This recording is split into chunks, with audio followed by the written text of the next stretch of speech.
Bonjour à vous, merci de suivre toujours plus nombreux ces différentes vidéos sur la vie d'entreprise. Aujourd'hui, je voudrais aborder avec vous une question cruciale qui est comment gérer le fait d'avoir un manager toxique. Alors, il y a deux types de situations particulières. Première situation, le fait d'avoir plutôt un manager rigide dans son comportement. Là, les deux cas d'école qu'on observe souvent sur le terrain, c'est soit le manager qui a tendance à être dans le copinage, c'est-à-dire en fait être dans un rapport affectif, il y a ceux qui l'aiment, ceux qui ne l'aiment pas, ou au contraire, sur l'autre bout de la chaîne, avoir un manager un peu rigide, qui délègue peu dans le micromanagement, perfectionniste, pour qui effectivement la tâche, le résultat compte plus que la relation humaine. Ça, c'est les premières difficultés de management qu'on peut avoir. Et je vais essayer de répondre déjà sur ces deux premiers cas de figure.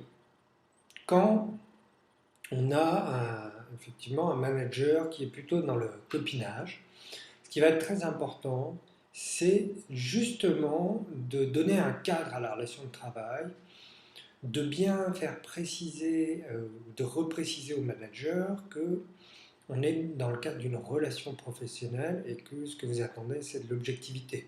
Un des grands travers de ce type de manager, c'est de vous faire des retours flous, généralement qui ont une portée plutôt émotionnelle.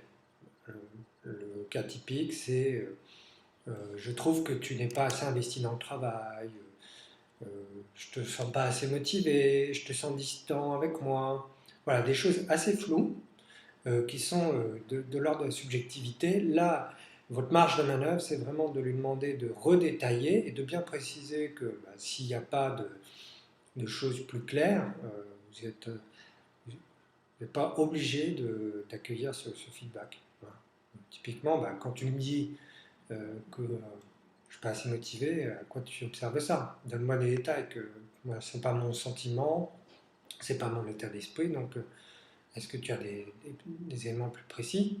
Et tant que les personnes ne précisent pas, en fait, vous lui dites bien que vous ne pouvez pas accepter en l'état ce retour. Ça, c'est pour un manager très dans le copinage. Deuxième situation, c'est plutôt quelqu'un de rigide, au contraire.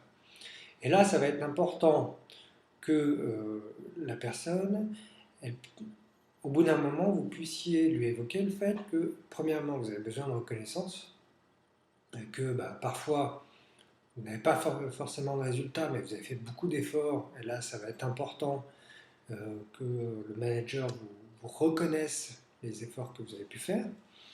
Et puis, dans un deuxième temps, ça va être aussi important de bien faire personnaliser la relation, donc en parlant un peu de vous, en parlant de votre métier, en parlant de ce que vous mettez de personnel dans le métier, pour toujours personnaliser une situation qui, pour ce type de manager, est à la fois, avant tout instrumentale. Et ça, c'est vraiment le risque. Donc, donner des éléments personnels de votre travail, bien, comment dire, utiliser un discours qui personnalise, qui rend subjectif aussi la relation de travail. Et puis, n'hésitez pas quand ça se tend, à vous faire aider par quelqu'un d'extérieur, type RH ou autre, pour parler spécifiquement de la relation, puisque le travers de ce type de management, c'est que il perçoit uniquement la tâche, le résultat à atteindre, et il pense très peu à travailler la relation. Donc même s'il y a une escalade, une tension dans le management, ils n'auront pas le réflexe de rediscuter spécifiquement de la relation. Bon, ça, on est sur les situations de manager rigide, entre guillemets. Il y a une deuxième situation plus critique, qui est le fait d'avoir des managers, entre guillemets, dangereux. Il y a trois types de personnalités qu'on peut retrouver assez régulièrement dans le poste de pouvoir et qui peuvent s'avérer dangereuses. Premièrement, les personnalités paranoïaques. Alors, il y a des traits paranoïaques qui peuvent être plus ou moins importants, plus ou moins visible, mais quand on tombe sur un manager qui a vraiment une espèce de fantasmagorie paranoïaque, euh, très rapidement il va trouver des cibles, hein. C'est des personnes qui ont besoin d'avoir une cible, un ennemi qui permettent de faire vivre leur fantasme que effectivement ils sont très différents des autres, c'est eux qui vont engendrer quelque chose de nouveau et qu'il y a toujours un ennemi pour les empêcher d'engendrer cette nouveauté. Donc, ils sont à la recherche d'un ennemi. Voilà. Malheureusement, si ça tombe sur vous, il faudra bien vous défendre. Deuxième type de personnalité, c'est plutôt ce qu'on appelle les pervers ou les psychopathes en termes plus scientifiques. Vous avez les gros psychopathes très antisociaux, effectivement, qui découpent, enfin qui font des choses pas très sympathiques. Mais ce qu'on retrouve en entreprise, c'est ce qu'on appelle les psychopathes minorés, c'est-à-dire des psychopathes qui respectent les codes sociaux, donc pas de choses extraordinaires, mais par contre vont faire de la prédation émotionnelle. C'est-à-dire qu'ils vont avoir une cible et leur grand plaisir, ça va être de la détruire psychologiquement. Hein, ce qu'on a bien décrit d'ailleurs dans tout ce qui est pervers narcissique en France, bon, sachant qu'on peut avoir un trouble narcissique sans être pervers. Donc là, c'est vraiment des prédateurs émotionnels qui vont cibler des personnes et s'amuser à les détruire psychologiquement. Troisième type et dernier type de personnalité dangereuse au travail, ça va être tout ce qui est personnalité obsessionnelle compulsive, c'est-à-dire des gens qui ont une compulsion à avoir le contrôle absolument colossal et qui, de ce fait, vont essayer de contrôler, y compris la subjectivité des membres de leur équipe. À la fin, vous ne savez même plus comment réfléchir tout seul, vous ne savez pas prendre une décision tout seul. Voilà, ça c'est trois types de personnalités. Alors, généralement, hein, ces trois-là, ils sont plutôt masterclass en manipulation.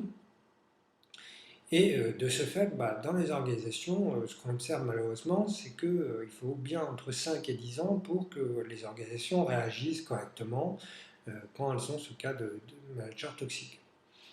Donc, pour moi, vous avez, je dirais, trois comportements successifs.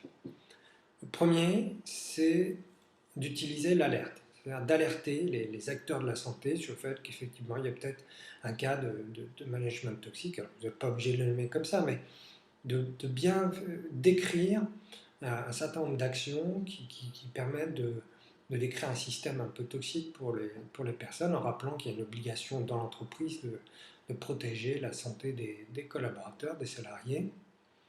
Donc là, vous pouvez faire appel au DP, au CHSCT, aux médecines du travail, au RH, à tout acteur, un préventeur. Quand vous êtes dans une petite boîte, c'est plus compliqué, mais vous avez par exemple aussi l'inspection du travail. Voilà, alerter, c'est vraiment la première phase. Deuxième, si vous avez la possibilité de discuter avec vos collègues, c'est de prévoir un système de défense collectif. Voilà. Un des comportements les plus utilisés par ce type de management, c'est vraiment de déliter le collectif, faire en sorte que chacun soit individualisé dans le système. Là, l'intérêt d'avoir une défense un peu collective, c'est que ça évite le pouvoir en tout cas, ça diminue le pouvoir de nuisance du manager.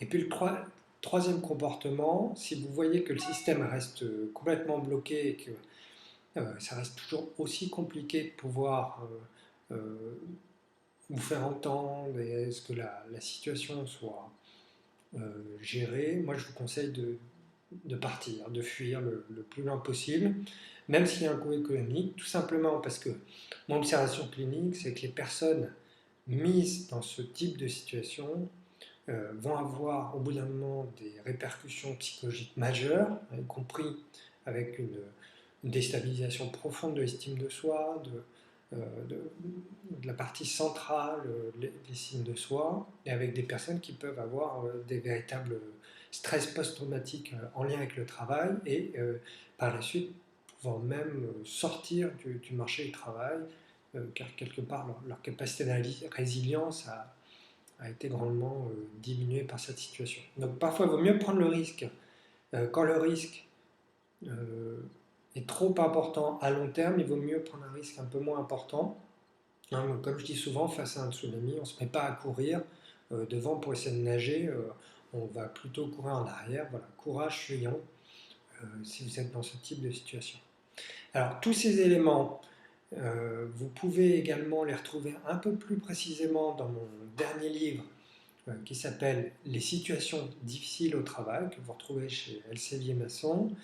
Si vous avez par ailleurs un certain nombre de questions par rapport à vos cas, n'hésitez pas soit à aller sur mon site, soit à m'écrire. Donc mon site Midori, midori-consulting.com, et je vous donne mon adresse email, mathieu, M-A-2-T-H-I-E-U, Poirot, midori-consulting.com.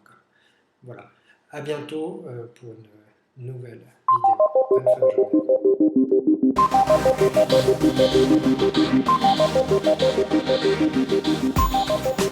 journée.